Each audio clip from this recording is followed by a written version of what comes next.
कई बार सत्संग में कहा, कदम जो अगला बढ़ जाए प्रभु की तरफ, ऐसा दृढ़ जमाना कि आंधी आवे तो उखड़े नहीं। प्रायः जब कोई परमार्थ की सही डगर पकड़ता है तो उसका विरोध शुरू हो जाता है, परिचय होता है सही मार्ग का। एक बार किसी उपासक ने हितधाम में पूछा था कि आपकी ये बात मेरी समझ में नहीं आई, आप कहते हो जब भक्ति रंग लाएगी तो विरोध शुरू हो जाता है। मेरा तो कोई विरोध नहीं होता, 10 वर्ष से भक्ति कर रहा हूं, क्या मेरी भक्ति में कमी है? तो हंस के कहा था कि अभी वो बात नहीं है जिससे तुम्हारी खिलाफत हो, जब आएगी तो हम आपको बता देंगे कि देखो अब शुरू हुआ कि नहीं। जब शुरू हुआ तो कहा, क्यों भाई समझ पा रहे हो? तो हाथ उठा के कहा, पूर्ण समझ आ गई, पूर्ण समझ आए।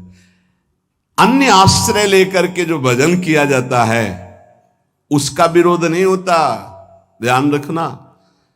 प्रभु से जो कुछ मांगा जाता है उसमें विरोध नहीं होता। जब प्रभु को पाना है सीधे और सीधे केवल भगवद अनन्यता है, अब विरोध आएगा, अब रंग लाएगा विरोध, क्योंकि तुम्हारे सीधे मार्ग को छुड़वाना पड़ेगा।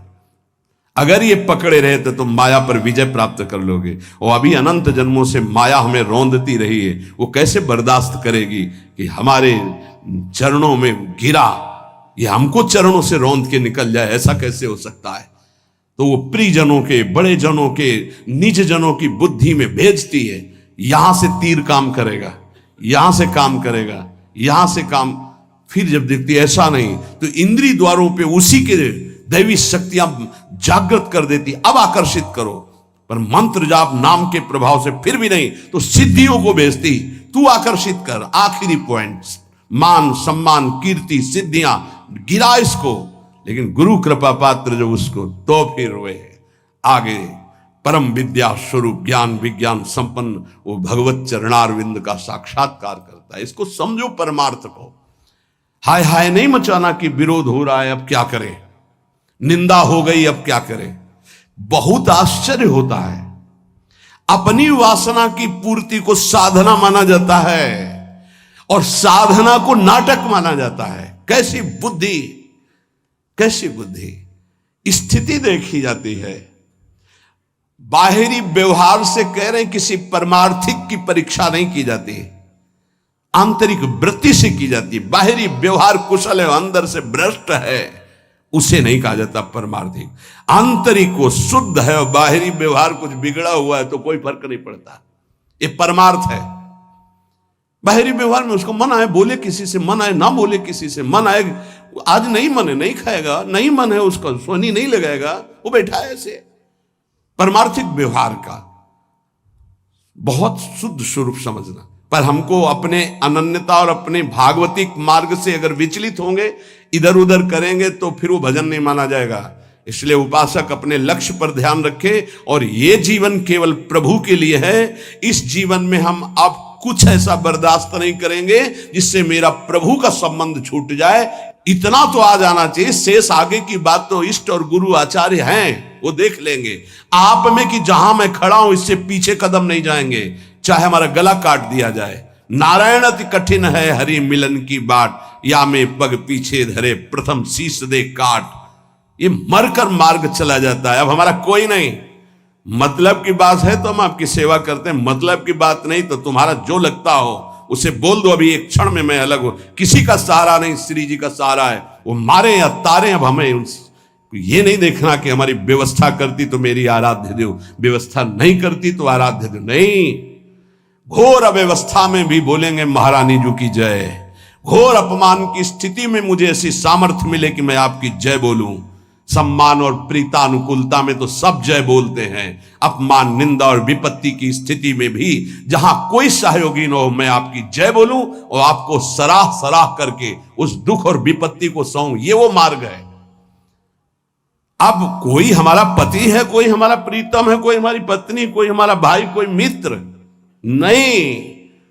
नाते नेह राम के मनियत सुहृद सुसेव्य जहालो, अंजन कहां आंख जो फूटे। इसका अर्थ समझो, वो संबंध क्या जो हमारी भक्ति को नष्ट कर दे। अंजन कहा आंख जो फूटे बहुतक कहो कहा लो। इसलिए उपासक, ये जीवन की बाजी अनंत जन्मों से हारते चले आए, इस बार जीतने का नंबर आया है। पासा पलटने न पावे, अपने ही पक्ष में विजय होगी, क्योंकि लाडली जो अपने सहयोग में है, आचार्य अपने सहयोग में है। लेकिन आपकी भी कोई निष्ठा होनी चाहिए। एक होता है पेंदी का लोटा, एक होता है बिना पेंदी का लोटा। पेंदी का लोटा जहां रख दो वहां अपना स्थान बना लेता है, और बिना पेंदी का लोटा ढड़कता रहता है। उपासक बिना पेंदी का लोटा नहीं होना चाहिए कि इधर से धक्का मारा उधर चला गया, उधर से धक्का मारा उधर चला गया। नहीं नहीं, अब वो ऐसी परिस्थिति है। ऐसा कर परिस्थिति को रॉन्ग करके अपनी स्थिति में रहना, इसी का नाम उपासना है। शब्द को याद करो, परिस्थितियों को रॉन्ग करके स्थिति में रहना, उसी तभी तो तुम्हारी बहादुरी है। परिस्थिति में डाउन हो गए, गिर गए, फिसल गए, परिस्थिति में रौंद दिए गए, तो फिर क्या है, फिर पढ़ाई करो। पता नहीं किस जन्म में परीक्षा में पास होंगे। ये होगी परीक्षा, हमारे हो तो बस इस हमारे पन में बाधा नहीं पड़नी चाहिए।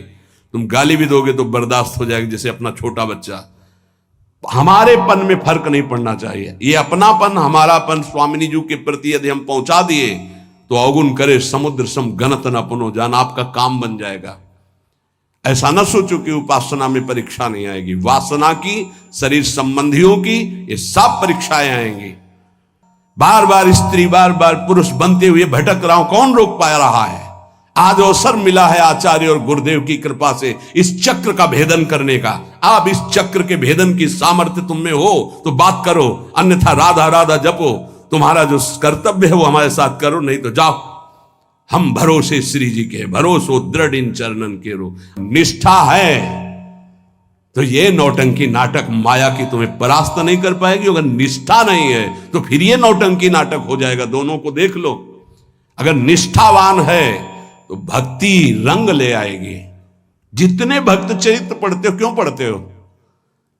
इसी बात के लिए पढ़ते कि हमारे आचार्य गुरुजन महापुरुष जन कैसे निष्ठा वाले थे, हमको वैसे ही चलना है। वाह वाह, चरित्र सुन के तालियां बजा दी, आनंदित हो गए, कितने महान भक्त। लेकिन आपका चरित्र क्या है? आपकी निष्ठा क्या है? प्रभु के प्रति आपका समर्पण क्या है? ये बहुत बात समझने की है। अगर हमारे प्रभु वनवास में हैं, सियाजू को सब सुविधाओं के लिए दोनों तरफ से प्रार्थना की गई। कभी जनकपुर में रह लेना, कभी महाराज, तो दशरथ जी के प्राण बच जाएंगे और हम सब आपको देख देख कर 14 वर्ष तक जी लेंगे कि सियाजू है मानो राम जी हैं। उन्होंने कहा कैसी बातें करते हो? क्या शरीर से छाया को अलग किया जा सकता है? क्या देह से प्राण को अलग किया जा सकता है? ऐसे राम से सिया अलग नहीं हो सकती। ऐसी हमारी भक्ति होनी चाहिए। जुगल सरकार से हमारा जो संबंध है उस पर फर्क नहीं पड़ना चाहिए, उससे बढ़कर नहीं हो। जिन्होंने इस संबंध को स्वीकार नहीं किया वो पहुंच गए जहां थे उससे नीचे। बिल्कुल होश में हो जाइए, सबसे कह रहा हूं, होश में हो जाइए। ये जो कृपा बरस रही सिर्फ अहेतुकी है, आपको लेकर किसी गुणाभिमान के कारण नहीं है।